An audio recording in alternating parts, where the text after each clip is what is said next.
Bom dia, jovens. Sejam todos bem-vindos ao nosso projeto Alcance, né? Nós vamos trabalhar com a matéria mais importante do Enem. Por que eu digo que é a matéria mais importante? Alguns professores dizem assim: professor, a prova de matemática tem um papel imenso na vida da gente. Tem. Mas, gente, se você não souber português, se você não souber interpretar aquilo que está sendo pedido, você não faz português nem matemática, você não faz nada. Você não pega nem a redação. Porque, às vezes, tem aluno que lê uma coisa e entende outra. Por exemplo, eu dou aula na universidade. E, às vezes, dou aula no curso de odontologia. Não sou dentista, né? Sou professor de português, mas está em todo canto português. E, às vezes, o aluno, eu coloco assim numa prova: o que é saúde? Um exemplo. Aí o aluno pega e dá exemplos de situação de saúde. Você pergunta o que é, o aluno dá exemplo. Você pergunta uma coisa, o aluno diz outra. E isso atrapalha a vida das pessoas, né? Então, vocês vão ver que a gente trabalha com a área de língua portuguesa. Eu fiz algumas graduações: língua inglesa, educação, aprendizagem, metodologia, didática, psicanálise. Sou psicanalista também.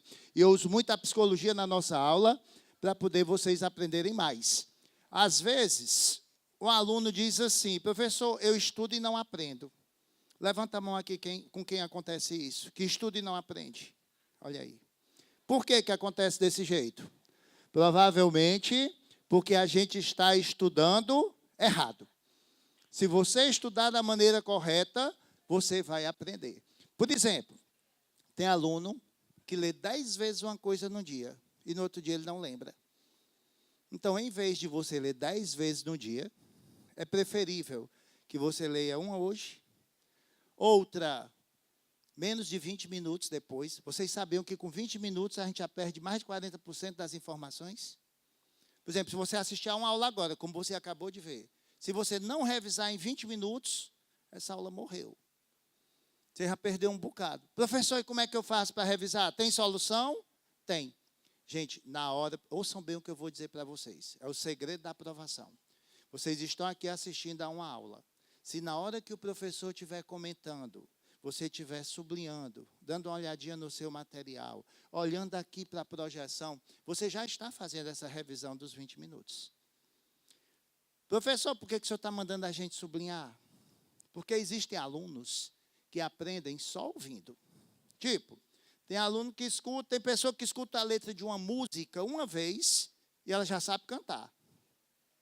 Tem outros que não, que só aprende se ler. De deixa eu ver. Né, que seria o deixe-me ver. Por exemplo, tem um trabalho no colégio e o professor entrega um texto e só dá um texto para a equipe. Aí tem aquele aluno que diz assim: não, deixa que eu leio. Porque se eu ficar só ouvindo, eu não aprendo. E existe aquele aluno que só aprende falando. Ele tem que explicar para as paredes. Ele tem que dizer: professor, você está falando de mim? É. Eu tenho que explicar. Professor, eu converso com as paredes. Já que o senhor é psicanalista, isso é normal? É normal. O problema é quando a parede começa a fazer pergunta. Aí a gente se preocupa, né? Mas quando for só você falando, está tranquilo, viu? Por quê? Porque existe a aprendizagem visual, existe a aprendizagem auditiva e a tátil. Por isso que eu estou dizendo para você marcar, sublinhar, escrever uma palavrinha aí do lado. Professor Valmir, e se eu não sei qual é o meu tipo? Faça os 3, homem. Escreva, leia, olhe, o importante é o seu sucesso. Essa aula de hoje da gente é uma aula importantíssima. Por quê? Agora vamos fazer silêncio, concentração total. Eu soube que vocês já tiveram aula de português com a minha amiga Sueli. E ela falou das funções da linguagem. Sim ou não? Aprenderam tudo. Como essa aula já passou, hoje eu trouxe uma revisãozinha para vocês, para a gente. Quem não aprendeu, vai aprender hoje, nem que não queira. Eu vou usar aqui a psicologia do mundo, mas você vai sair daqui hoje sabendo função da linguagem, eu prometo, tá certo? Outra coisa, nós vamos trabalhar com mais de 6 habilidades. Primeiro, habilidade 18. Nós vamos conversar sobre a 18, 19 e 20, eu digo já quais são as outras.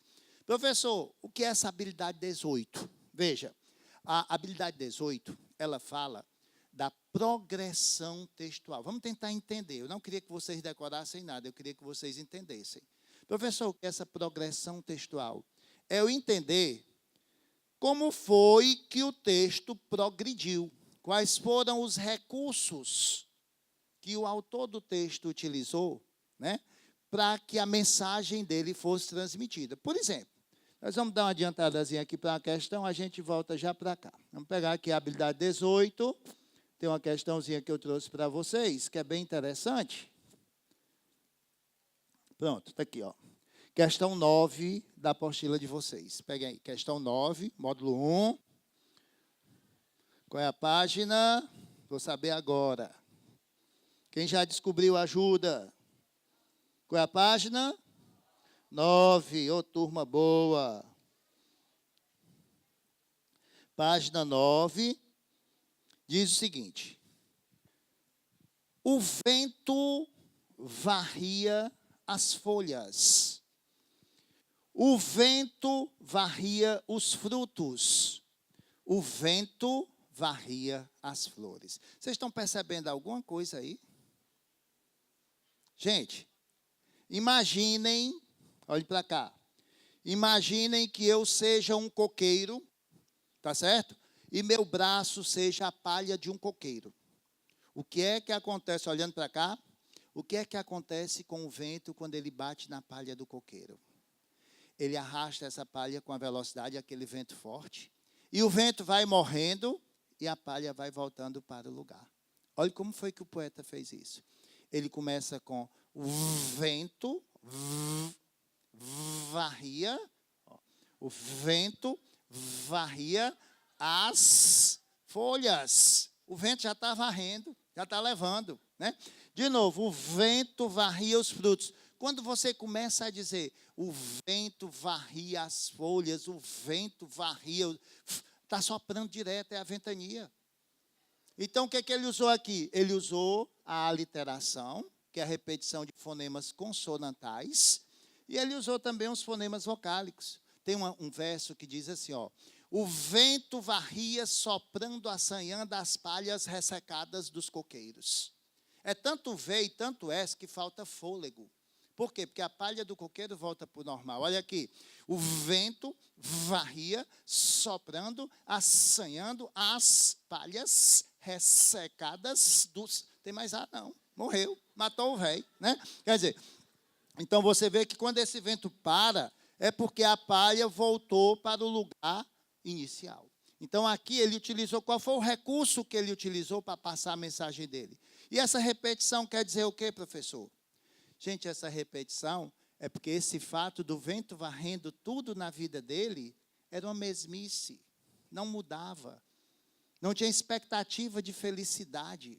O vento estava levando tudo e ele estava ficando sem nada. Agora, para mostrar essa repetição, ele repetiu fonemas, sim, mas ele também repetiu a estrutura. Olha o que ele fez aqui. E aqui entra a habilidade 27. Quando eu digo, o vento varria as folhas. Pessoal, quem varria? O vento. Varria o quê? Quando eu pergunto quem ou o que antes do verbo, quem varria? Eu estou atrás do sujeito. Quando eu pergunto o que ou quem depois do verbo, varria o quê? As folhas. Eu estou atrás do objeto direto. Então, vocês vão perceber, nos 3 primeiros versos, que o autor repete a mesma estrutura sintática. Sujeito, verbo transitivo direto, objeto direto. Sujeito, verbo transitivo direto, objeto direto.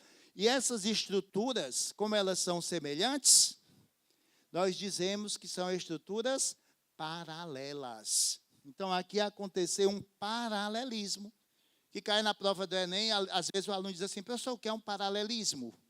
Todo mundo sabe o que é um paralelismo? Existem 2 tipos. O paralelismo gramatical e o paralelismo semântico. O paralelismo gramatical é quando a gramática, isso vale para a redação. Por exemplo, quando o aluno diz assim, Valmir, eu comprei um lápis, um caderno, caneta e uma borracha. Ele quebrou o paralelismo. Porque ele disse um caderno, uma caneta, lápis e uma borracha. Ou você coloca o artigo antes de todo mundo, ou você não coloca o artigo antes de ninguém. Ou você diz, comprei lápis, caderno, caneta e borracha, ou comprei o lápis, o caderno, a caneta e a borracha. Entenderam o que é paralelismo? Esse aí é o gramatical. Qual foi o paralelismo aqui? Sujeito, verbo, objeto direto, sujeito, verbo, objeto direto. Manteve o paralelismo.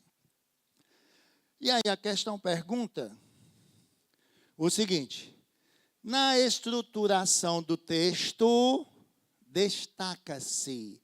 Vocês vão ver que a questão aqui que eu trouxe, a linguagem é essencialmente denotativa. Esse item A está diferente do item A de vocês, por quê? Porque o de vocês está do jeito que caiu na prova do Enem. E quando caiu na prova do Enem, essa questão foi anulada, porque ela tinha duas opções consideráveis. A opção A, que tem como na de vocês? As oposições. Por quê? Porque ele disse que o vento levava tudo, mas a vida dele continuava cheia. Cada vez mais cheia. Então, isso é uma oposição semântica. A opção A poderia ser considerada. E o gabarito oficial do Enem deu a opção D, que é incontestável. Ou seja, a repetição de sons, V, S, fonemas, né? Sons, e a repetição de construções sintáticas. Quais foram as construções sintáticas que se repetiram? Sujeito, verbo transitivo direto e objeto direto. Então, resposta da questão 9, opção D de dado. Tá bom? Bom, então a habilidade 18 mostra isso. Quais foram os recursos que o autor utilizou para desenvolver o texto, né? Depois vem a habilidade 19, que foi a que vocês viram com a Sueli na aula passada de português. Vocês lembram qual é o nome das 6 funções da linguagem? Professor, não me lembro nem do nome, quanto mais o que é. Pois a gente vai aprender agora. Eu vou usar a psicologia aqui para a gente fazer um negócio diferente. A gente vai aprender brincando, tá certo? Então, a primeira função que eu vou ensinar para vocês, não tem aí na apostila, porque isso aqui é invenção minha, são minhas loucuras, mas no final dá certo. Vamos lá, ó. Primeira função é a função fática. Olha como foi que eu escrevi fática aí. Fatinca. Vocês estão vendo o que tem dentro desse celular? Um chip da TIM. Por quê, professor? Eu acho que todo mundo aqui já teve um chip da TIM. Naquele tempo que era bem baratinho, que a gente pagava pelo dia e usava à vontade. Liseira total. Como era o nome do plano? Infinity. Lembram? Vocês sabem por que o nome era Infinity?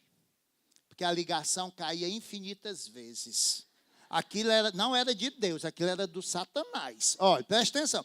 Eu que falo muito, às vezes eu estava conversando aqui 1 hora com a pessoa, aí no meio da conversa você diz assim, não é verdade? Silêncio total. A ligação caiu e você nem notou. Gente, a coisa mais brega do mundo é você ligar de novo para a pessoa e dizer, até onde foi que você ouviu? Onde foi que eu fiquei? Então, para evitar que isso aconteça, o que é que a gente faz? A gente testa o canal. Por que quando a gente liga para a pessoa, a gente diz logo, alô?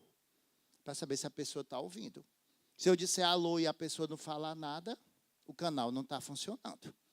É por isso que durante a conversa a gente diz assim, não é? Concorda? Aí quando a pessoa é muito calada e não diz nada, a gente diz assim, você está aí? Né? Para a gente não ficar falando sozinho. Olha, você conversar meia hora sozinho não é de Deus. Então, a função fática, eu coloquei o celular da TIM, para a gente lembrar que a ligação cai e a gente tem que testar o canal. Diga isso para você no seu pensamento. Pense aí nisso que eu disse. Você já vai sair daqui sabendo. Todo mundo entendeu o que é a função fática?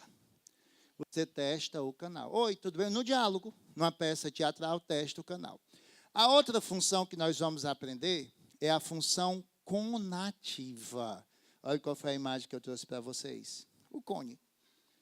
Duvido o aluno não aprender desse jeito, rapaz. Não existe nada difícil. Se o professor explicar direitinho, vocês aprendem tudo.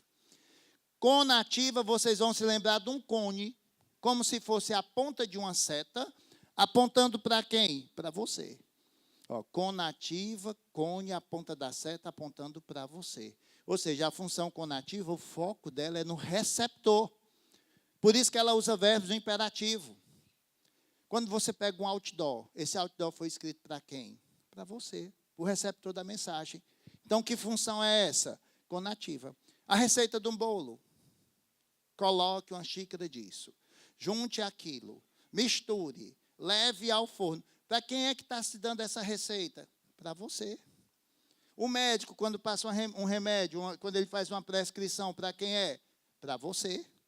Então, tudo que é escrito para o receptor da mensagem é função conativa.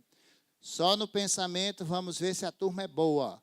Gente, a função fática, a gente vai se lembrar do celular porque a ligação, e a gente precisa, mas sabem tudo. A função conativa, a gente vai se lembrar do quê? Como se fosse a ponta de uma, apontando para o... vamos fechar a prova. Vamos fechar a prova, porque questão de função da linguagem são não sei quantas. Ei, a próxima, está todo mundo preparado? A próxima é a mais sensual. É a função, hoje é sábado, olha aí. É a função metalinguística. Oi, obrigado, Fabinho. Duas primeiras sílabas, quais são? Vamos ler isso de outra forma. Não quero meta, não, eu quero de outro jeito. Meta, pronto, é essa. Olha aqui, olha. Pss, respira fundo, que tem gente aí carente. Olha aí, ó. Metalíngua. Professor, essa daí eu não esqueço mais, não. Não, vai não, ó. Gente, ei. Como estão carentes, né? Olha aí, que alegria. Vejam. Por que eu coloquei na metalinguística? Meta a língua. Porque a função metalinguística... Vamos ser felizes, mas vamos aprender. A função metalinguística é a língua se metendo na própria língua. Está ali. Como assim, professor? No dicionário. No dicionário, gente, o português explica o português. Uma palavra explica outra palavra. Na gramática, a gramática explica a gramática. Se você vai ler um romance, e Machado de Assis diz assim: resolvi começar este romance pelo final. O que é que ele está fazendo? Ele está usando o romance para explicar o próprio romance. Como é o nome disso? Metalinguagem, metaliteratura. Se vocês forem para um filme, atenção, e esse filme mostrar como que o filme foi feito, isso é um filme falando do filme. É o filme se metendo no filme. É um metafilme, é metalinguagem. Se você for a uma peça teatral, e essa peça mostrar como que a peça foi feita, o making of da peça é a peça falando da peça. É metapeça. É metateatro. É metalinguagem. Então, esse meta é de meter mesmo. É uma coisa se metendo na outra. Por que a gente não aprende? Porque não ensinam. Se ensinar, a gente aprende. Tem uma música da Simone que diz assim, ó: essa canção é mais que uma canção de amor. É a Simone fazendo uma canção, explicando a própria canção. Como é o nome disso? Metalinguagem. Tem uma poesia que diz assim: estou farto de um lirismo comedido. Olha, a poesia falando da própria poesia. Como é o nome disso? E tem as pessoas, essa foi a que eu nunca aprendi na vida, agora só bota duas línguas aí, eu aprendo tudo, tá vendo? Né? Vamos ver se aprenderam mesmo. A primeira função é a função que a gente vai lembrar do celular, porque é a ligação, e a gente precisa. Depois vem a função conativa, que a gente vai se lembrar de quê? Como se fosse a ponta de uma, apontando para quem? E a metalinguística nem precisa. Essa daqui vocês vão ensaiar mais tarde, vão treinar, que hoje é sábado, né? Mais tarde, faz bem. Olha, a próxima função, ó, eu disse para vocês que eu ia usar a psicologia, a psicopedagogia. Estou usando. Mas eu não sei se vocês sabem, Existe um projeto aqui em Fortaleza, com as criancinhas cancerosas, que os médicos, eles se vestem de palhaços e as criancinhas, elas se curam mais rapidamente, né? Quer dizer, a gente nasceu para sorrir. E quando a gente aprende rindo, brincando, a gente é feliz e aprende muito mais. Então, eu brinco muito na minha aula, porque a mensagem que eu quero deixar para vocês, além do português, é de que a gente está aqui para ser feliz.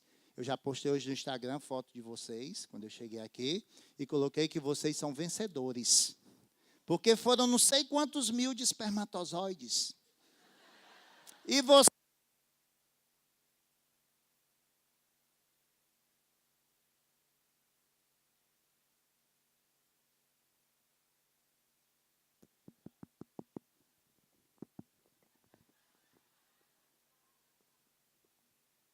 Alô, alô. Alô. Alô, alô. Gente, foram não sei quantos milhões de espermatozoides e você foi o mais rápido, o mais valente, o mais forte. Professor, imagina o resto da porcaria, né? Mas o importante é que você venceu, meu filho. Então, concorrência maior do que essa você não vai encontrar na vida. E se a gente nasceu para ser vencedor, a gente vai ser vencedor e vai ser feliz. E vocês estão aqui até agora, estão aprendendo e vai valer a pena. Eu quero uma salva de palmas para vocês, né? Para vocês. Então, vamos lá. Quarta função. Função emotiva. O nome já está dizendo, meu filho. Emotiva é emoção. Começa com E. É de eu. É de emissor. O foco da função emotiva, alô, é no emissor. É a pessoa que passa a mensagem. Por exemplo, quando eu digo assim para vocês, ai, que saudades que eu tenho da aurora da minha vida, da minha infância querida. Olha o que eu estou dizendo. Saudades que eu tenho. Da aurora da minha vida, da minha infância. Eu estou falando de mim. Logo, função emotiva. Eu tenho certeza que vocês já aprenderam 4 e nunca foi tão ligeiro aprender português. Só pensando, pensa aí na prática, nem precisa dizer mais, que eu sei que você já aprendeu e a gente já revisou. Deu certo? E a conativa? Também. Metalinguística? Fecha a boca, menina. Deu certo, né? Emotiva, eu, emissor. Depois da função emotiva vem a função poética. Professor, quando eu digo, ai, que saudades que eu tenho da aurora da minha vida, da minha infância querida, o senhor disse que era emotiva. Disse. E não é poética também, não? É. Uma coisa não exclui a outra. Eu posso ser professor de vocês e posso ser aluno. Eu sou pai, mas eu também sou filho. Eu sou avô, eu sou tio, eu sou primo e eu sou a mesma pessoa. Então, um texto, ele pode apresentar mais de uma função, né? Mas a função poética, gente, eu trouxe um texto que eu acho muito legal, ela mexe com a estrutura do texto. Olha aí que coisa bacana. Ele diz o seguinte: era um homem bem vestido, foi beber no botequim. Bebeu muito, bebeu tanto, suco, que saiu de lá assim. Por que que o poeta escreveu desse jeito? 2 motivos. Ele escreveu essa letra para mostrar que o elemento aí, que gosta do produto, saiu de lá cambaleando. Ó. Saiu de lá. E o outro motivo é porque tem amigo da gente, o povo, que a gente não bebe, os outros, né? Que a gente sabe quando a pessoa está embriagada, porque ela começa a enrolar a língua. Aí, dizendo que não está bêbado, né? Então, aí ele poderia dizer assim, ó, que saiu de lá assim. Ou seja, qual é a importância da função poética? Gente, a função poética, ela tem uma plasticidade. Vejam a alegoria do texto. Por que plasticidade, professor? Vocês viram a primeira questão que a gente resolveu? O vento varria. Por que aquilo é poesia? Puxa vida, porque o autor utilizou um som para dizer o que ele queria dizer. Tem um textozinho bonitinho que eu parafraseei, que diz o seguinte, ó, se a gente pensasse assim. sol, praia de Iracema, praia de Iracema, praia de Iracema. Segundo verso, praia de Iracema, sol, praia de Iracema, praia de Iracema. Terceiro verso, praia de Iracema, sol, praia de Iracema. Quarto verso, praia de Iracema, praia de Iracema, praia de Iracema, sol. O que foi que aconteceu? Vocês estão vendo, quem foi que mudou de lugar aí? Ele começou no início da oração, do verso, e terminou no... Como é que eu posso entender isso aí? O pôr do sol na praia de Iracema. Isso é poesia. Ó, fizemos na hora, ao vivo, né? Então, a poesia é quando a estrutura tem a ver com o conteúdo. Todo mundo entendeu a função poética? São capazes de pensar nas 5? Fática. Tem que testar o quê? O canal. A conativa, o receptor, e os verbos vêm em que modo? Imperativo. Geralmente é imperativo, é uma ordem. Faça, leia, compre, porque é falando contigo, né? Com você. Depois veio a função chupão, metalinguística, que é a língua se metendo na própria língua. O texto falando do texto, o português falando do português. Depois veio a função emotiva, que começa com eu, emissor, o foco é no sentimento do emissor da mensagem. Mas, se a mensagem tiver rima, musicalidade, estrofes, versos, já é a função poética. E, por último, nós temos a função referencial. Gente, referencial. Como é que a gente vai aprender? Assim, ó. Se vocês precisassem contratar uma pessoa para cuidar de um filhinho de vocês, de uma pessoa indefesa, vocês iam contratar qualquer pessoa? Não.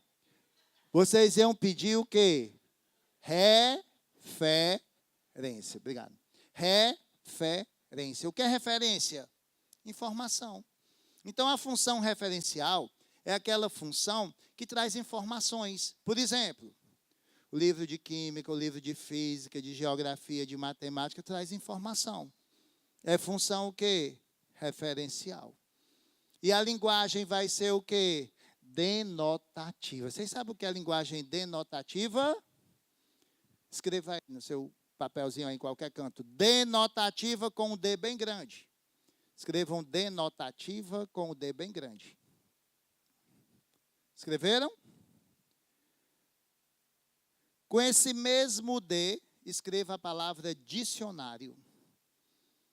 Ou seja, o sentido denotativo é o sentido do dicionário. Por exemplo, se você olhar lá no dicionário, roxo é uma cor. Mas se você falar de um amor roxo, eu não posso pintar o amor de roxo. Eu estou querendo dizer o quê? Que esse amor é forte. Então, aí é o sentido conotativo. Escreva conotativo com C bem grande. Conotativo com um C bem grande. E com este mesmo C, escreva coração. Pronto, olha aí que lindo, né? O sentido conotativo é o sentido do coração, é o sentido da emoção, é o sentido figurado. E o sentido denotativo, que começa com D, é o sentido do dicionário. Muito bem, turma maravilhosa, vamos fechar a prova do Enem, vamos voltar. Bom, então nós falamos aí rapidinho das funções da linguagem, fizemos uma revisãozinha, tá certo? E a habilidade 20, que fala da preservação do patrimônio linguístico e identidade nacional. Resumindo, eu vou contar um segredo para vocês e como vai para o ar para quem assistir ao programa, né? Os nossos telespectadores também. Gente, essa habilidade é uma das habilidades que dá mais trabalho para o professor elaborar a questão. Então, geralmente, quando ela cai na prova, ela cai como interpretação de texto. E a resposta certa da questão vai ser a resposta que tem uma dessas palavras: preservação do patrimônio linguístico ou identidade nacional. Pode marcar sem medo. Porque o objetivo do texto é mostrar que a língua é importante, o nosso acervo literário é importante para a gente saber o que aconteceu no passado. Diga uma coisa, como é que vocês sabem o que foi que aconteceu na época de Jesus Cristo? Como é que a gente sabe? Pela Bíblia, porque escreveram. Primeiro falaram, as pessoas saíram contando umas para as outras. Então, a preservação da nossa memória, como é que a gente sabe como era Fortaleza há alguns séculos? Pelos romances que foram escritos na época. Quando você pega, por exemplo, o romance Anormalista, que a professora saía da escola normal, que é hoje o Colégio Justiniano de Serpa, e começa a falar das ruas de Fortaleza naquele tempo. Não se falava nem ensino médio. A menina fazia o curso normal, depois é ensino secundário. Então, essas modificações, elas vão acontecendo através da literatura. Ela preserva o patrimônio linguístico e a identidade nacional. Além dessas três habilidades, nós vamos conversar sobre as variedades linguísticas. Vocês sabem o que é isso? Por exemplo, uma pessoa que diz assim, nós vai aprender tudo. Professor, nós vai aprender tudo. Eu digo, vai, meu filho, vai muito. Na hora que você sair da jaula, dá certinho, né? Mas é brincando. A pessoa que diz, nós vai, está certo ou está errado? Está certo ou está errado? Aprendam uma coisa que vai cair na prova do Enem. Na língua portuguesa, não existe o certo e o errado. Existe a variedade linguística. Professor, mas se eu escrever isso na minha redação, acontece que a sua redação está escrito lá que você vai produzir um texto em linguagem formal, de acordo com a norma culta. Então, eles prendem. Mas, aquela pessoa que diz, nós vai... Eu tenho uma amiga que é muito doida, ela arranjou um namorado, ela disse, Valmir, pelo amor de Deus. Eu saí com um rapaz, ele olhou para mim e disse assim, nós veve... Aí eu disse, e você? Ela disse, eu nunca gostei de português, né? O produto está tão difícil que ela queria pegar de qualquer jeito, né? Passar o rodo. Então, você vê o seguinte, existem as variedades linguísticas. O que é isso, professor? Vocês sabem por que aquela pessoa que vive no campo, que fala de uma forma diferente da gente, por que a linguagem dela deve ser valorizada? Porque, gente, olha que coisa linda. Vai cair na prova do Enem também. Enquanto nós estamos aqui, sentados confortavelmente, com ar-condicionado, bom, temperatura legal, tendo aula com professores de todas as escolas grandes de Fortaleza, existem pessoas que estão no campo, que nem tomaram café da manhã, estão descalços, no sol, plantando e colhendo o que a gente vai comer no almoço. Essas pessoas estão dando sangue, estão dando a vida delas para a gente estar aqui. Aí, de repente, nós somos os donos da verdade, porque nós temos conhecimento, e eles não são nada. Não pode, está errado. Como é o nome disso na prova do Enem, pode ser tema de uma redação, o nome disso é exclusão social. Então, para que não haja a exclusão social, qual é o contrário disso? É a inclusão social. A gente precisa respeitar todo mundo. A gente precisa respeitar não só as pessoas com os seus comportamentos, mas a gente precisa respeitar também a linguagem das pessoas. Por que muitos relacionamentos se acabam? Porque a gente quer uma pessoa, um amigo, um namorado, uma namorada, que goste da música de que a gente gosta, que pense igual a gente, que vote em quem a gente votou, que torça pelo mesmo time. Na verdade, a gente não sabe conviver com as diferenças. Quantas amizades não se acabaram na própria família agora antes das eleições? Por quê? Gente, qual é a palavra básica para isso? Respeito. Respeito. Então, veja. Nem mexer no formigueiro. Olha. A palavra básica... Não, pior que ainda está doente, né? A palavra básica é respeito. O outro tem o direito de pensar diferente de você. O outro tem o direito de falar diferente de você. Então, cuidado com isso. Na prova do Enem, eles valorizam bastante a questão do preconceito linguístico. O que é o preconceito linguístico? Que você não deve ter. O preconceito linguístico é você achar que porque você fala corretamente, você é melhor do que os outros. Não, você não é melhor do que ninguém. Vocês pertencem a realidades diferentes. Porque aqui você sabe escrever melhor. Você sabe fazer o que quem está no campo muitas vezes não sabe. Mas quem está no campo sabe fazer o que a gente não sabe. Então, são realidades distintas. Bem, e dentro dessas variedades linguísticas, a gente vai apresentar mais 3 competências para vocês. Olha que aula rica. Quantas competências a gente vai aprender aqui hoje, né? Quantas habilidades? A habilidade 25 fala exatamente sobre isso. A gente identificar em textos de diferentes gêneros, e aí a gente vai já conversar sobre os gêneros, as marcas linguísticas que singularizam as variedades linguísticas sociais, regionais e de registro. Professor, o que é isso? Vamos lá. Primeiro, a gente sabe que existe uma língua padrão, uma língua culta. Por exemplo, quando eu digo para vocês essa frase, estou preocupado. Está correto. Sujeito eu, verbo estou, concordando com o sujeito, preocupado. Agora, olha a diferença. Quando eu falo assim, estou preocupado. Esse tô aqui você não vai escrever na redação. Porque esse tô não é linguagem formal. Tô é linguagem informal. Agora, um passo mais adiante do tô preocupado é a pessoa dizer, tô grilado. Tô grilado. Aí já bagunçou o meio de campo. Aí bagunçou o meio de campo. O que é isso? É gíria. A gíria, ela é específica de um determinado grupo. Tanto é que tem gente que às vezes nem conhece, não sabe nem do que você está falando. Ela é criada de um jeito que só as pessoas entendem. Às vezes você tem uma expressão que só o outro entende. Então, veja, existe a linguagem formal, que é a culta, e existe a linguagem na modalidade popular, que é a linguagem cotidiana. Qual é que nós vamos usar no Enem? A formal. Bom, e dentro dessas variedades, nós temos as variantes linguísticas que estão aí no material de vocês. Essas variantes linguísticas podem ser de época para época, de região para região, de grupo para grupo ou de situação para situação. Eu vou dar um exemplo de todas elas. Vejam, variação geográfica. Existem pessoas que, se elas forem para outro estado, elas vão escutar um negócio que elas não sabem o que é. Não é não? Eu passei por uma situação complicada. Eu vou contar para vocês. Eu fui dar uma palestra em Recife, e quando eu terminei a palestra, estava perto da hora do almoço, aí disseram, doutor, o senhor vai querer comer o quê? E eu senti um cheiro de galinha assada muito forte. Aí eu disse, rapaz, eu estou doido para comer um frango.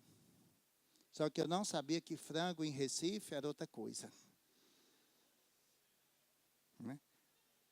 Aí olharam para mim e disse, como é, doutor? E começaram a rir. Eu tinha que dizer que eu queria comer um galeto. Né? Porque frango lá é outra coisa. Né? Que para a gente aqui, cada lugar tem o seu nome. Então, você vê que isso é uma variedade linguística. Quem aqui, deixa eu pensar,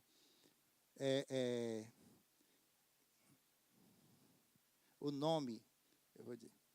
Quem aqui já botou um taperebá na boca? Taperebá. Quem já botou na boca? Professor, se eu botei, eu não sei não, né? Gente, taperebá, alguém sabe o que é? O que é? Cajá. Ah, professor, então eu botei e nem sabia. Tem coisa que você bota na boca e nem sabe, né? Então, taperebá é uma palavra usada no Pará. Gigolé. Gigolete. Arco. Tiara. Diadema na Paraíba. Olha aí quantos nomes. Eu não vou muito longe, não. Eu estava, quando eu era adolescente, um dia desse, na minha casa, com 2 primos, e a gente foi trocar de roupa para ir para uma festa. Aí eu olhei para um dos meus primos e disse assim, fulano, me dá aí a cruzeta. Aí o outro disse, cruzeta não, cabide. O outro disse, cabide não, ombreira. Eu digo, vamos para a merda que eu não quero mais não. Olha.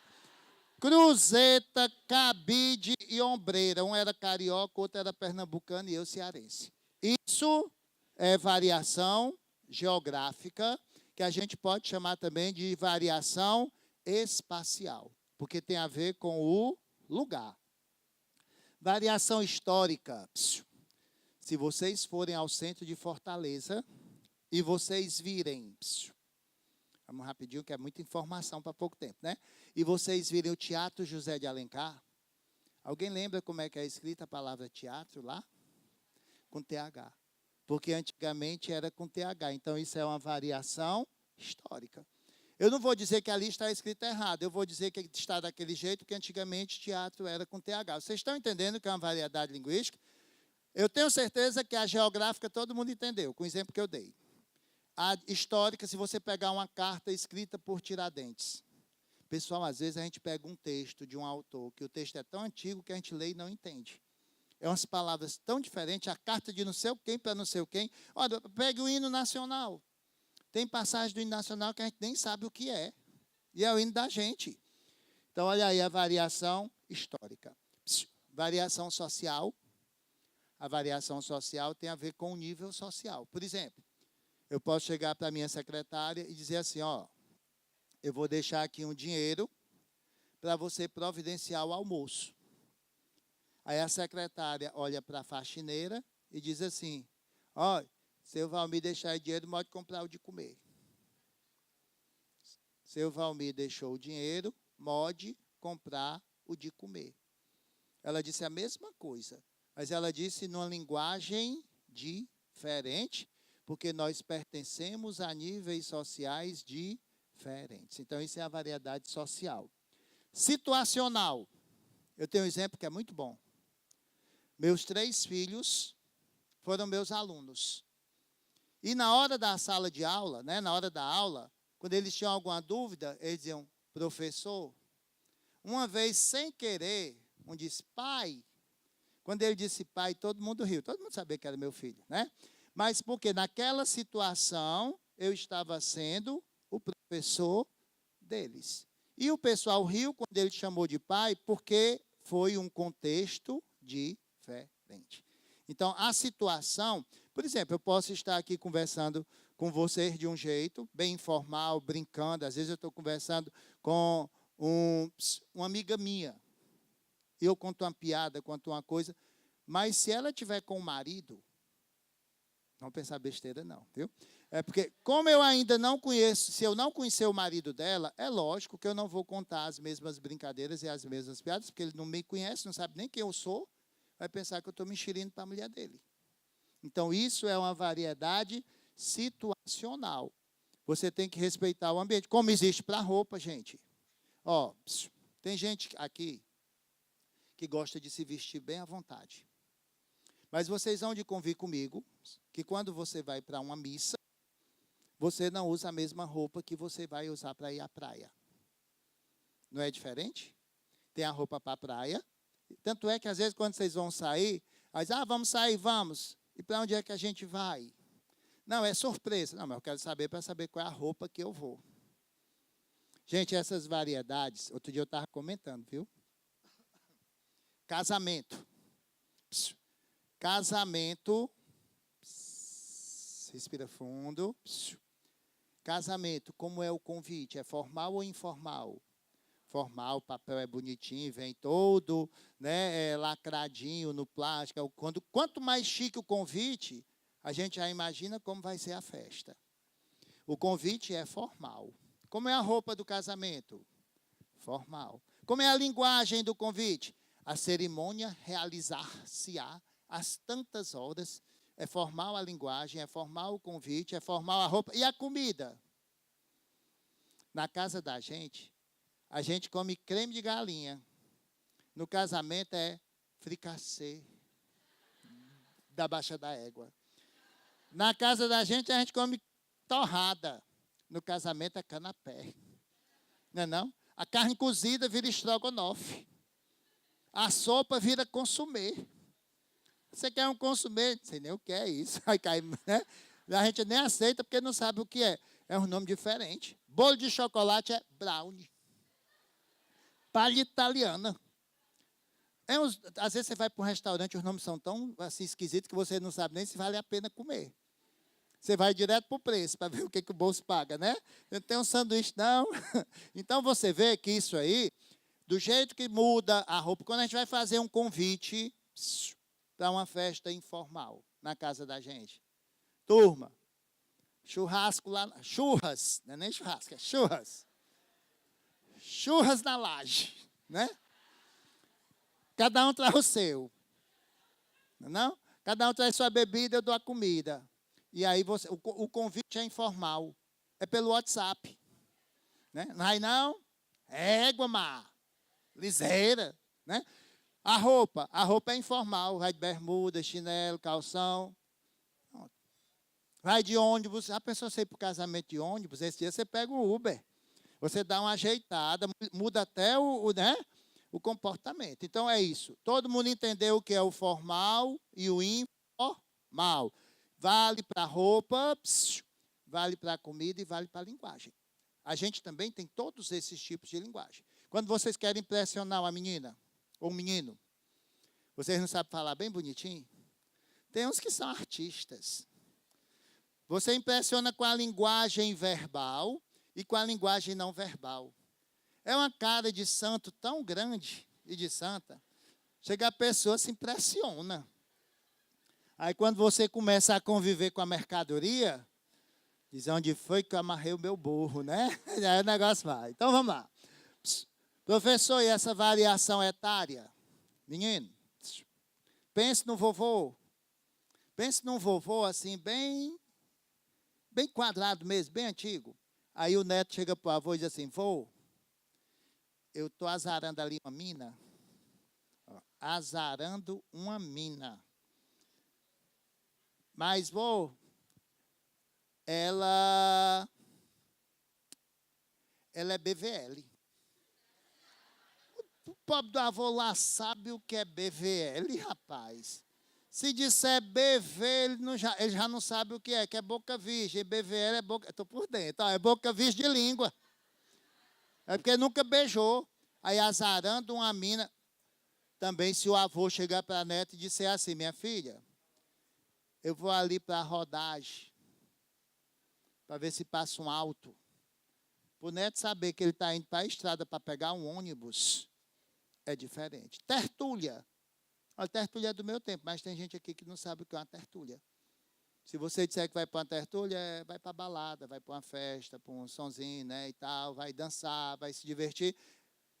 Flertar. Às vezes o avô diz flertar. Hoje vocês dizem o quê? Ficar. Queixar. Já tem até o beiçar. Eu estou atualizado, viu? Eu digo, aí, está namorando? Não, a pessoa foi só umas beiçadas, só uns beijos, olha, só umas beiçadas. Então, isso aí é variedade etária. Vocês são muito simpáticos, viu? Vamos adiante, ó. Falamos das variedades. Pessoal, todo mundo entendeu as variedades linguísticas? Sim ou não?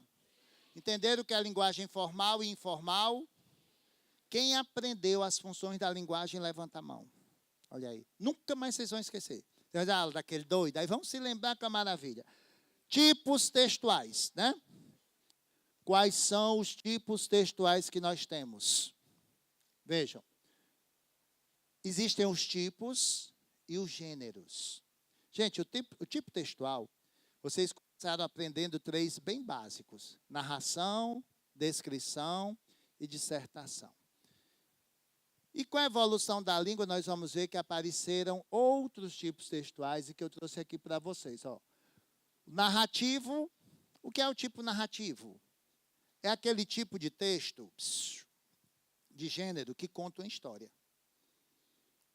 Quando eu contei para vocês que eu estava com os meus primos e eu pedi uma cruzeta, eu estava contando uma história que aconteceu em determinado lugar, na minha casa, com personagens, eu e meus primos, e eu disse o que aconteceu, como aconteceu, isso é uma narração. É você contar uma história. Mas eu posso contar uma história que aconteceu comigo. Eu posso contar uma piada. Eu posso contar uma história de Branca de Neve e os 7 Anões. Ou seja, dentro do tipo narrativo, existem os gêneros textuais, que são o conto, o romance, a fábula, o apólogo, que a gente vai já falar um pouquinho nas questões sobre eles. Isso é o tipo narrativo, que tem os seus gêneros. O descritivo é quando você descreve uma pessoa, um lugar, uma situação. O argumentativo é o que vai cair no Enem. Vocês vão estudar muito esse tipo argumentativo. Vocês sabem qual é a diferença do tipo argumentativo para o tipo expositivo? No argumentativo, você defende um ponto de vista. Você utiliza argumentos para convencer, para persuadir. É um texto injuntivo, né? Você diz o que você convence, você argumenta. No injuntivo, que eu já antecipei para vocês, você quer convencer através de quê? Através do imperativo. Aí a gente vai entrar naquela função conativa. Você vai ver que tudo se encontra. O argumentativo, voltando para não haver confusão, eu defendo um ponto de vista e eu utilizo argumentos para provar que o que eu estou dizendo é verdade. Esses argumentos podem ser por exemplificação, tipo, quando eu falei da variedade linguística, eu dei o exemplo da minha história com os meus primos, da palestra que eu fui dar em Recife, tá certo? Foi por exemplificação. Você pode usar um argumento de causa e efeito. Se você fizer isso, vai acontecer aquilo. Vá, para você ver. Quebra a cara, né? Já no explicativo ou expositivo, você não precisa argumentar. Você só expõe um raciocínio. Vocês estão vendo aqui que é o que acontece nas conferências, livro didático. Vocês sabem o que é um verbete? Verbete é uma palavra no dicionário com a explicação dela ao lado, tá certo? Nos dicionários, enciclopédias, entre outros. O instrucional ou injuntivo, até quem diferencia esses dois, né? O instrucional, o nome já está dizendo, ele passa só a instrução. O injuntivo, ele diz como é que você tem que fazer. É por isso que entra aqui a receita culinária. Essas informações estão no material de vocês. Vamos ver como é que cai nas questões. E o que é essa intergenericidade? Vocês sabem? É parecido com a metalinguagem, só que, nesse caso, vai ser entre gêneros. É quando eu uso um gênero textual dentro de outro. Eu misturo dois gêneros, por exemplo, tem aí na apostila de vocês. Olha aqui. Não fume. Faça como o personagem acima e liberte-se do vício. Vocês estão vendo que isso aqui é um texto publicitário. Mas dentro do texto publicitário, a gente tem o quê? A tirinha. Ou seja, nós juntamos dois gêneros, a tirinha e o cartaz. Então, houve uma inter. Por quê? Porque os gêneros estão se relacionando. É o que a gente chama de intergenericidade. É a interseção de dois ou mais gêneros. Bom, e aí nós temos uma questão da apostila de vocês, que é a questão 3. Vamos a ela. A questão 3. Tem essa imagem. Pessoal que quer surpreender aí, quer fazer um ovo bonito, olha aí como foi que ele ensinou a fazer o ovo. Ele diz o seguinte, receitas. Vocês sabem o que é uma coisa tosca? É para aquela pessoa que não tem nenhum conhecimento sobre o assunto, não sabe nem para onde é que vai, que é rude no assunto. Aí ele está dizendo como é que você faz um ovo legal. Ele está mandando você pegar uma fatia de pão, fazer um buraco no meio, botar numa frigideira, quebrar um ovo dentro da fatia de pão, depois você vira para o outro lado e fica aquele pão já com ovo dentro. É uma receita. Mas vocês estão vendo que essa receita aqui está exposta em forma de tirinha. Quem quiser fazer esse ovo mais bonito, eu também tenho uma receita. Você compra um pimentão verde, um vermelho e um amarelo. Aí você corta a fatia do pimentão, bota na frigideira e quebra o ovo dentro. A mulher se encanta. Aí ele fica com as bordas amarelas, vermelho ou verde, dependendo da cor do pimentão. É um sucesso. Depois vocês me contam. Então, veja bem. Receita tosca. Olha o que a questão perguntou. Na composição de gêneros textuais, as características tipológicas podem se hibridizar. O que é uma coisa híbrida? Quando elas se misturam, quando elas se encontram, né? A tirinha, ao empregar recursos linguísticos próprios de uma receita, circule aí na sua apostila, tirinha e receita. Que aí você já tem a resposta. Ele tem uma tirinha, a tirinha, ao empregar recursos linguísticos próprios de uma receita, emprega sequências da tipologia. Gente, a receita manda você fazer. Se ela manda você fazer, qual é a função da linguagem? Conativa. E a função conativa é que tipo de texto? É um texto injuntivo. Professor, o que é mesmo esse texto injuntivo? É aquele texto que manda você fazer alguma coisa. Ele não só dá instrução, mas ele dá instrução com verbos no imperativo. E lá na receita ele disse, faça um furo no pão, coloque-o numa frigideira, quebre o ovo, frite. Olha aí os verbos no imperativo. Então, essa informação é importantíssima. Verbo no imperativo já é uma dica de que o texto é injuntivo. Vamos para a próxima. A habilidade 18, a gente já conversou um pouquinho sobre ela, e nós temos aí uma história estranha. Nós vimos que a habilidade 18, ela está relacionada com a progressão temática. Qual foi o recurso que o autor utilizou para fazer o texto? Vejam como esse texto é legal. História estranha. Um homem vem caminhando por um parque quando de repente se vê com 7 anos de idade. Tinha uma pessoa andando pelo parque e ele se imaginou com 7 anos de idade. Ele está com 40 e poucos. Ele com 40 anos, se lembrando de quando ele tinha 7. De repente, dá com ele mesmo, chutando uma bola perto de um banco onde está a sua babá fazendo tricô. Não tem a maior dúvida de que é ele mesmo. Reconhece a sua própria casa, reconhece o banco e a babá. Tem uma vaga lembrança daquela cena. Um dia ele estava jogando bola no parque, quando de repente aproximou-se um homem. E o homem aproxima-se dele mesmo. Ajoelha-se, põe as mãos nos seus ombros e olha nos seus olhos. Seus olhos, concentração, por favor. Seus olhos se enchem de lágrimas. Vocês lembram do que eu falei da linguagem? E de muitas relações que se acabam pela questão do respeito? Então, quando a gente está numa sala assistindo a uma aula e a gente está conversando para resolver um problema nosso e atrapalhando outras pessoas que querem aprender, a gente está desrespeitando o nosso próximo. Respeitar o outro é saber que para resolver um problema seu, você não precisa atrapalhar o outro. Tá certo? Vamos prestar bem atenção. Por quê? Porque esse texto ele está mostrando, é uma história. Se é uma história, é um texto narrativo. Mas vocês estão vendo que é um adulto que se lembra de quando era criança, e essa criança se imagina sendo adulto. Vocês estão vendo que o autor está jogando com o tempo. Passado e o presente se encontrando. Vamos ver o que ele pede. Ele diz o seguinte: a estranheza dessa história deve-se basicamente ao fato de que nela, gente, essa questão muita gente errou. Por que muita gente errou? Porque não marcou a palavra que vocês vão circular aí. Estranheza. Ele quer saber o que é estranho aí, né? Ele diz que há superposição de espaços sem que haja superposição de tempos. Não tem superposição de espaço, está tudo acontecendo no mesmo espaço. Quando ele diz que a memória afetiva faz um quarentão se lembrar de uma cena da infância. Acontece ou não isso no texto? Acontece ou não? O quarentão se lembrando da infância? Sim ou não? Mas isso é estranho? Não, isso acontece com todo mundo. Quem não lembra de uma cena do seu passado? Então, o segredo da questão era a palavra estranheza. O que é estranho aí, ele diz, o tempo é representado como irreversível. O tempo não volta atrás, isso não é estranho, isso é normal.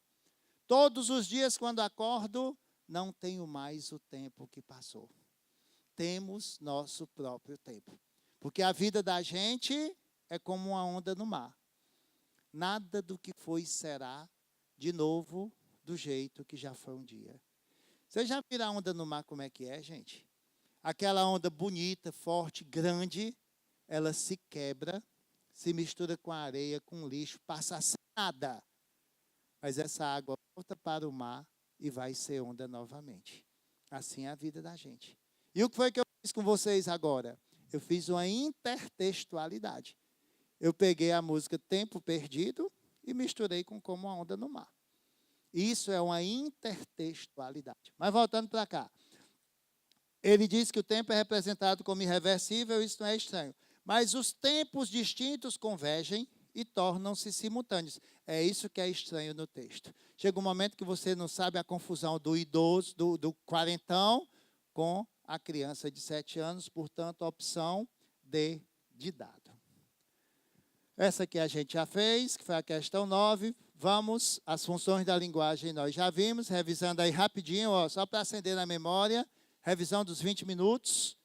Ó, fática, estão lembrando por quê? Gravem essa imagem na mente de vocês, não tem no material, se alguém quiser fotografar, fique à vontade. Qual? Porque não prestaram atenção à estranheza. Às vezes a pior coisa que tem na prova do Enem é você errar uma questão, não porque você não sabe, mas por falta de atenção. Porque geralmente na prova do Enem eles pedem o que é certo, o que é normal. Aí ele pediu o que era estranho. Olha aí, a conativa, a metalinguística, que é a de hoje, dever de casa, emotiva, poética, volta, olha, tem gente decorando. Essa.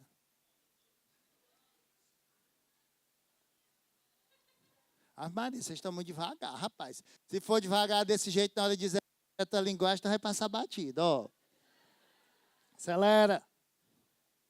Pronto. Bora que tem corra boa aí. Tem surpresa para vocês no final.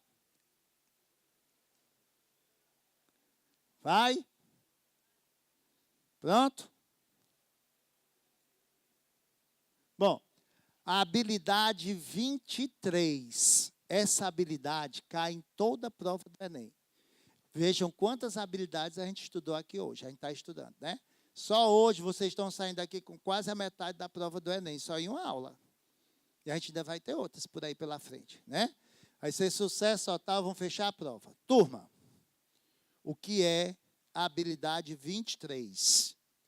Aí tem a questão, mas não tem a habilidade, por isso que eu coloquei. A habilidade 23 diz o seguinte: inferir em um texto quais são os objetivos de seu produtor. O que é isso?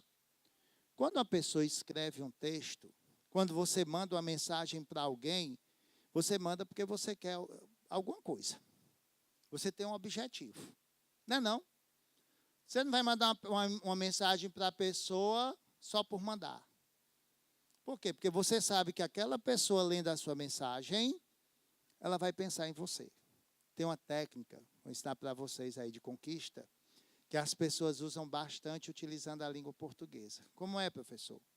Você manda uma mensagem para a pessoa todo dia naquele horário. E a pessoa nem está afim de você. No dia que você não manda, ela, vale o que foi que houve? Ela sente falta. Ela começa a pensar em você. Gente, até para namorar, para paquerar, para arranjar alguém, a gente tem que saber português. Eu costumo dizer que não existe pessoa difícil. Existem cantadas sem os termos acessórios da oração. Não é não? Ó, você quer sair com a pessoa. Veja. Você chega para a pessoa e diz assim, fulano ou fulana, vamos sair? Aí a pessoa diz, não. Você levou um fora, bem feito. Se você soubesse utilizar a língua portuguesa, né? Você ia perguntar assim, minha filha, você prefere sair comigo na semana ou no final de semana? Ou seja, de todo jeito você vai sair comigo. Professor, e se ela dissesse assim, nenhum dos dois, você levou um fora, mas não contribuiu para isso. Você não foi burro.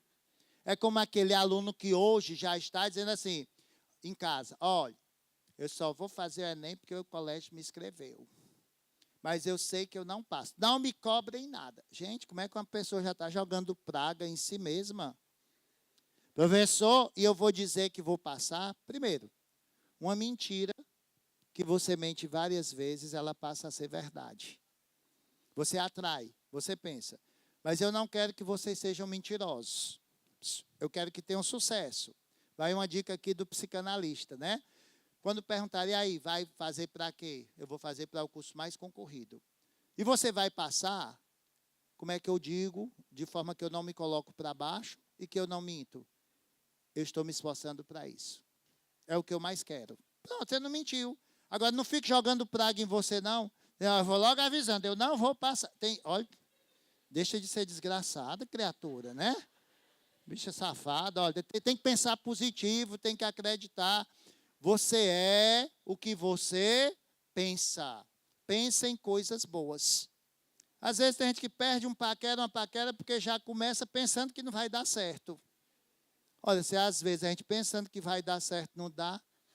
Imagine, professor, e esse aluno que passou o ano todinho dizendo que vai passar no Enem, que vai entrar na faculdade. Aí faz a prova e se lasca. E agora? Eu digo, agora ele vai ser infeliz só naquele dia, mas ele passou o resto do ano feliz. Ruim é o que passou o ano todinho dizendo que não passava e ainda se lascou no dia da prova. Ele foi infeliz o tempo todo. Sejamos inteligentes. Vamos lá. A habilidade 23 pergunta o público-alvo e o objetivo. O objetivo, vocês já entenderam. Professor, e como é o público-alvo? Me diga uma coisa. Vocês acham que o público-alvo da revista... Tem Ana Maria Braga. Tem uma revista com esse nome? Tem ou é só Ana Maria? Ou não tem? Mas tem Minha Saúde, não tem? É porque eu não sei o nome dessas revistas, não. Minha Novela, tem? Tem, pronto. Vocês acham que o público que compra a revista Minha Novela é o mesmo público que compra a revista Veja? Então, o público é diferente. A linguagem das revistas é igual ou diferente? Diferente. A revista Cláudia. Uma revista de culinária. Vocês acham que, no geral, a pessoa que compra uma revista de Masterchef, por exemplo, é a mesma pessoa que compra a revista Veja? Não. O preço da revista é diferente. A linguagem da revista é diferente. E o público-alvo, o que é o público-alvo, professor? É o público a quem a revista se destina. Ele é também um público diferente. Então, o público-alvo é diferente e a revista também é diferente. Isso é a habilidade 23. A pergunta aqui é a seguinte. Vejam a frase que serve de base para a questão. Mostre que sua memória é melhor do que a de um computador e guarde esta condição. 12 sem juros. Gente, vocês viram aí a função conativa? Vocês viram a função conativa aí, sim ou não? Sim, olha o verbo do imperativo. Mostre, guarde. Qual foi o objetivo do autor quando escreveu isso aí? É o que ele vai perguntar. Vamos ver. Isso é a questão 1 da apostila, viu? Ao circularem socialmente, os textos realizam-se como práticas de linguagem, assumindo funções específicas, formais e de conteúdo. Considerando o contexto em que circula o texto publicitário, aí você circula, você já sabe que é um texto publicitário, seu objetivo básico é... Gente, qual é o objetivo básico de um texto publicitário? Qual é? Para que a gente diz que a propaganda é a arma do negócio. Para que é que a gente faz uma propaganda? Para vender, para a pessoa comprar. Mas vamos ver o que ele disse aqui. Ele disse que o objetivo básico é, opção A, definir regras de comportamento social pautadas no combate ao consumismo? Sem sentido, né? Como é se eu vou combater o consumismo se eu quero é que o povo compre? A B, influenciar o comportamento do leitor por meio de apelos que visam a adesão ao consumo. É a opção verdadeira. Né? Ele quer que compre, consumir. Por que não é a C, Valmir? Defender a importância do conhecimento de informática pela população de baixo poder aquisitivo. Sem sentido. Facilitar o uso de equipamentos de informática pelas classes sociais economicamente desfavorecidas. Vocês sabem o que é que responde isso aqui? Olha, a gente precisa aprender a pescar na prova do Enem também. Pescar, que eu digo, é aproveitar todos os dados da questão. Eu vou voltar para vocês notarem uma coisa. Ó, esse texto foi tirado de onde? Tenham cuidado com a fonte. O lugar de onde o texto... Tem gente que acerta a questão do Enem só por causa da fonte. Se esse texto foi retirado da revista Época, como é que ele pode querer atingir uma classe social economicamente desfavorecida? Se a classe desfavorecida não tem nem dinheiro para comprar a revista Época. Vocês estão entendendo? Então, isso aqui é uma pista. Questionar o fato de o homem ser mais inteligente que a máquina. Uma propaganda, ela não quer saber quem é mais inteligente, ela quer vender o produto, por isso que foi a opção B de bola. Olha a outra questãozinha aí. Só em olhar para essa questão, você já sabe qual é o gênero. Câncer, aí tem uma data do lado, então não é a doença. Câncer aí é o quê? Se é signo, qual é o gênero? Horóscopo. É horóscopo. Há quem chame esse gênero, não tem aí na apostila de vocês, mas eu vou acrescentar, há quem chame esse gênero de gênero preditivo. Preditivo. Quem tiver com a canetinha, anota. Professor, o que é um gênero preditivo? Tem uma predição.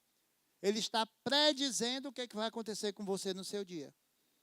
E o horóscopo, gente, essa questão é tão simples, porque o horóscopo fala de quê?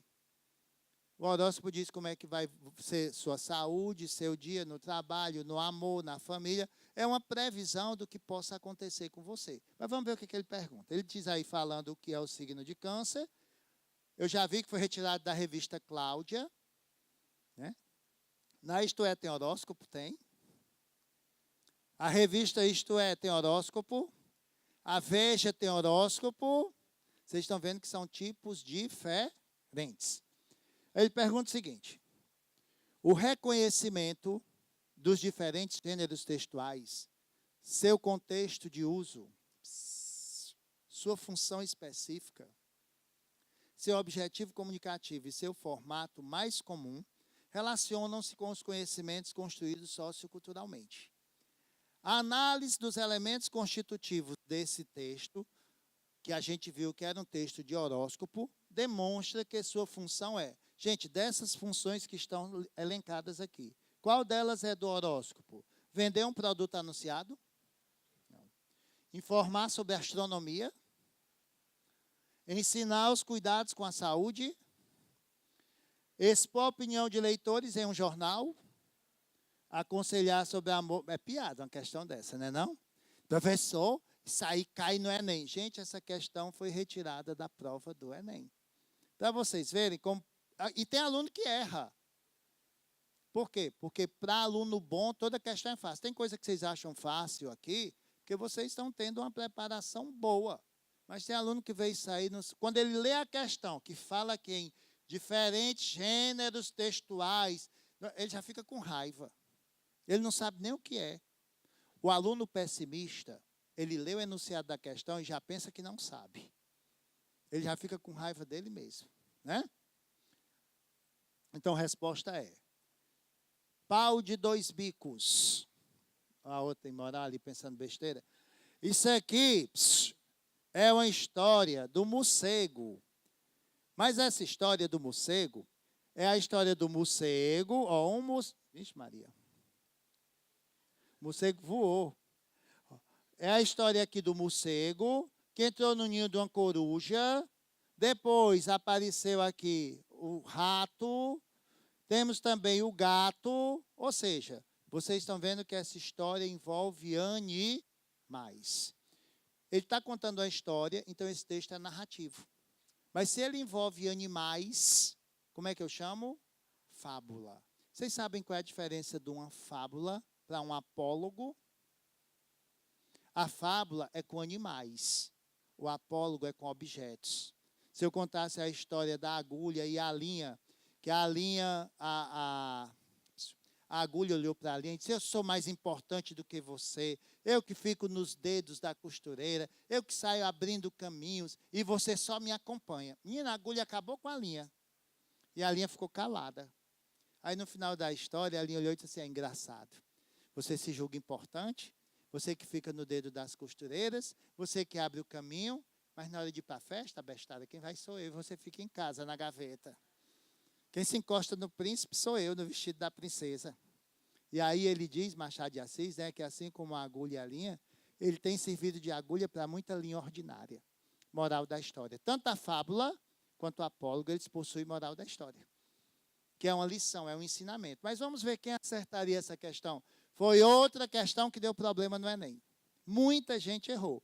Vamos ver se vocês acertariam. Ele diz o seguinte: tem moral da história, e ele diz assim: o texto que você acabou de ler é uma fábula.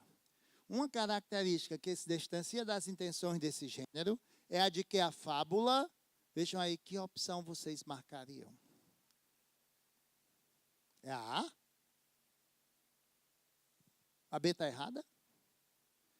A B diz o seguinte: a fábula se serve de personagens animais que personificam, que representam as histórias dos seres humanos. Isso aí não está verdadeiro, não? Está não? E por que vocês estão dizendo que não é a B? Vou explicar, vamos ver a C. Tem uma moral cujo tema repete o significado da narrativa. Não é verdade, não? É. Valha, professor, como é que pode? Por isso que eu disse que essa questão deu problema. Olhem para cá. Cuidado, observação importantíssima. Cuidado com o enunciado da questão. A questão está dizendo o quê? Uma característica, círcula aí, que se distancia. Ou seja, ele quer a resposta errada, ele quer saber o que não é fábula. Então, vocês vão ver que a B, a C, a D e a E, tudo isso é verdade em relação à fábula. A única que é errada é a A, que diz que se constrói com personagens animais, sendo, portanto, uma história sobre animais. Não é uma história sobre animais, é uma história que pode acontecer com qualquer um de nós e que o autor representa esse pensamento através dos animais. Mas os animais aí estão representando os seres humanos, por isso que vocês vão marcar a opção A de amor. Olha essa questão aí. Todo mundo conhece a Mona Lisa. Olha a Mona Lisa aí com os cabelos rebeldes. Primeiro a escova, né? Ali foi depois que ela tomou um banho de chuva, né? Porque tem mulher quando faz a escova, uma chapinha, se chover, ela não sai de casa. E se sair, ela tira o vestido e bota na cabeça, mas não molha o cabelo, né? O bicho não encolher. Então vamos lá. Aí nós, olha o jogo que ele fez com palavras, gente. Tem a Mona Lisa, shampoo seda, e tem a Mona Crespa. Tem a Lisa e a Crespa. Vamos ver o que foi que ele perguntou. Você já desconfia o que ele vai pedir nessa questão? Mona Lisa é uma obra de arte, mas ele está se aproveitando de uma obra de arte para fazer a propaganda de um shampoo. Ele está misturando algum gênero textual aí? Sim ou não? Vamos ver. A pergunta é a seguinte: o anúncio, para atingir seus objetivos comunicativos, recorre, opção A, à interseção criativa de gêneros textuais distintos. O pictórico, professor, o que é isso? Pelo amor de Deus. Vocês sabem?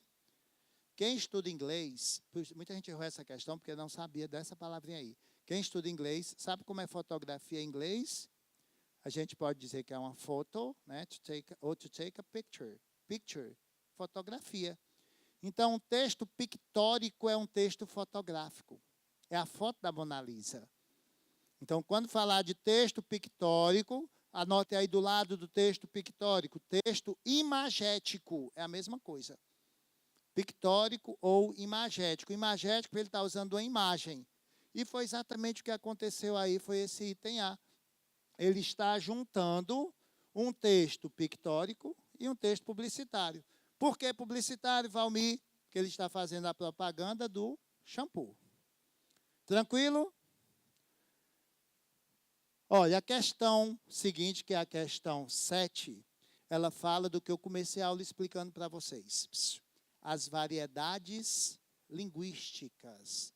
Ou seja, a gente precisa entender que a gramática é para ser ensinada, mas a gente deve respeitar as individualidades de cada um.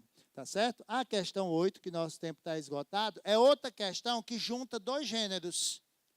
Vejam o texto dessa questão. João Gostoso era carregador de feira livre e morava no bairro da Babilônia, num barracão sem número. Uma noite ele chegou no bar 20 de novembro, bebeu, cantou, dançou, depois se atirou na Lagoa Rodrigues de Freitas e morreu afogado. Gente, o que é isso aqui? É uma notícia, mas essa notícia está em forma de poesia. Ele mexeu com a estrutura e as outras questões nós já resolvemos. Essa daqui mistura também, ó. Cesse de uma vez meu vão desejo, de que o poema sirva a todas as fomes. Qual é a função que a gente vê aqui logo de cara? O poema falando do próprio poema. Metalinguagem. E quando ele diz, um jogador de futebol, chegou mesmo a declarar, tenho birra de que me chamem de intelectual. Isso aqui é um discurso direto ou indireto? Quando a própria pessoa fala, nós temos o discurso direto. O indireto é quando eu digo aquilo que você disse. Espero que os ensinamentos tenham sido proveitosos. Grande abraço e até a próxima.